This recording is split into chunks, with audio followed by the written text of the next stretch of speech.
Welcome back, everyone. Today's homestead project is going to be putting a gate on the entrance to the orchard. The previous owners had a bunch of alpaca, and they had, I've taken down hundreds of miles of fence, it seems like. Not literally hundreds, but a lot of fence. But anyway, they left a lot of different gates and things, so I've been trying to utilize those by trying to save money, you know, not just going out and buying everything that we need.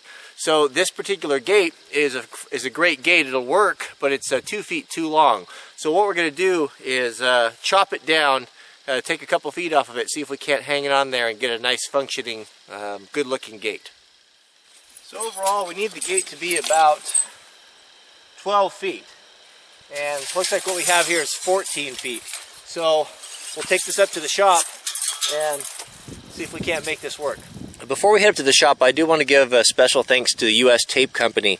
They contacted me a few weeks ago and asked if they could use my review of the Spencer logging tape, which I've used for 20 years now and am a huge advocate of. And I said, yeah, that would be just fine. And they graciously offered to become, I guess, the official tape excuse me, measuring instrument supplier for the Wranglerstar homestead. So they sent me a whole box full of stuff that I'd asked. I went through their website and they said pick out anything you want. So one thing that I was really excited to see that I'll share with you is a big version of that Spencer loggers tape, and it's got a couple different features. It's a 100-footer, which is really nice for construction, and it's got a lock on it. So that's nice for when you're doing layout. You can do that with one person. But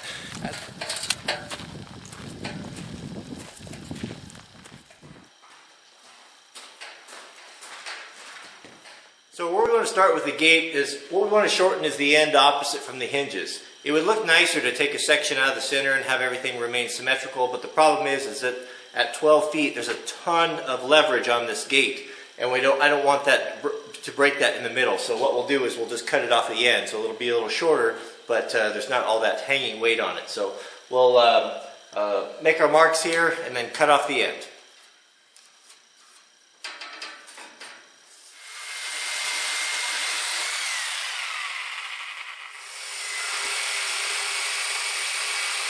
So with our overall length determined, we can go ahead and mark our cuts.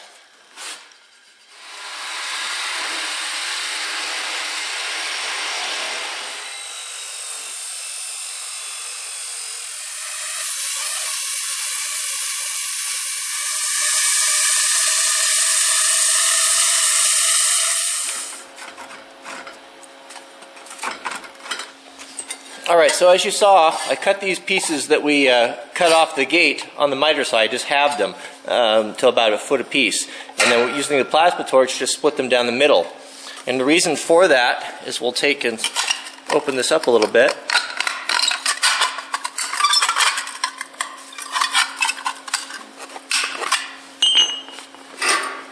And we'll use this as a collar.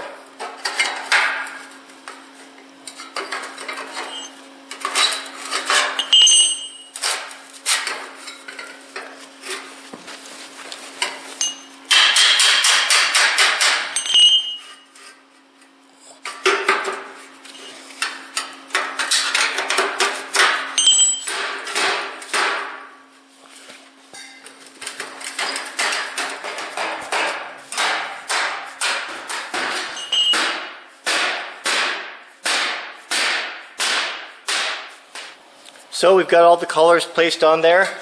The reason for that is this.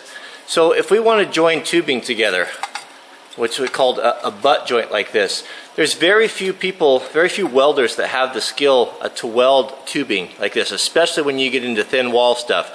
It's very difficult to get a strong joint. What I've done is simply made a saddle with these. So this clamps over here, and take your hammer and tap them down, and they'll come together nice and tight because they want to return to their original size. Now we can tack, weld. We have lots of different places of contact that we can weld and just hit little spots. And once it's all finished up and painted, it's going to be hardly noticeable.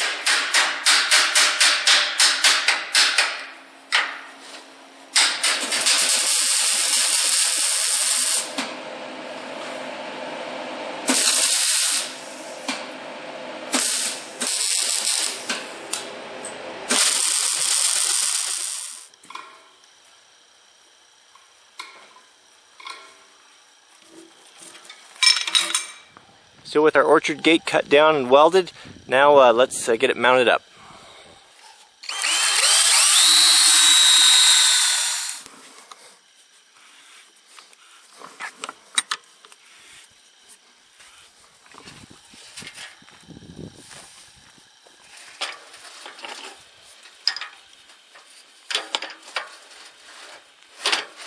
I was thinking while I was working too, I get a lot of young guys that are trying to put their tool sets together who are just kind of learning or just getting into it. And one question I get almost every day is, you know, should I get the cordless tools, you know, like these here, or should I get the corded tools? I think you can sum it up like this. There are only two cordless tools worth having: a cordless drill and a cordless impact driver. And even these are disposable. The other toys, or the other tools, they are toys.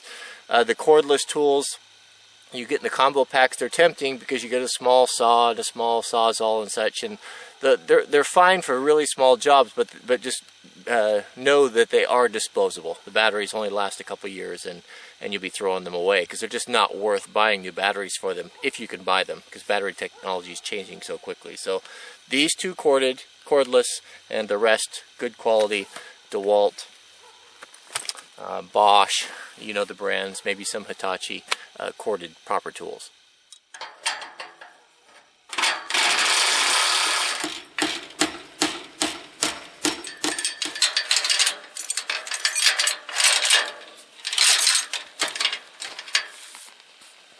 So that's it for the gate. It turned out really good. You know, I'm a big advocate for making the investment in tools so you can do jobs like this. For me to have gone to the hardware store, I would have been on the road, you know, spending $20, $30 worth of gas and $200, $250 for a gate, whatever they cost, and a whole day's worth of work. But by having a few tools and having the ability to do minor and small welding, you know, right there you can make something work and make something do. It's hard to justify those upfront costs for that expensive equipment like that, but if you're a home, you know, if you want to be like have a homesteader type of a existence, you know, there's just lots of work to be done. You know, lots of equipment to repair and things that you just can't afford to pay other people to do. So that initial investment for a plasma cutter and for a welder, you know, it comes back at you $100, $300, $400, $500 at a time, just over a period of years of all the small repairs and just little DIY things you can do and don't have to take it out and have someone else do it. So I'm happy with the gate, and it turned out good, and that's it. We'll see you on the next video.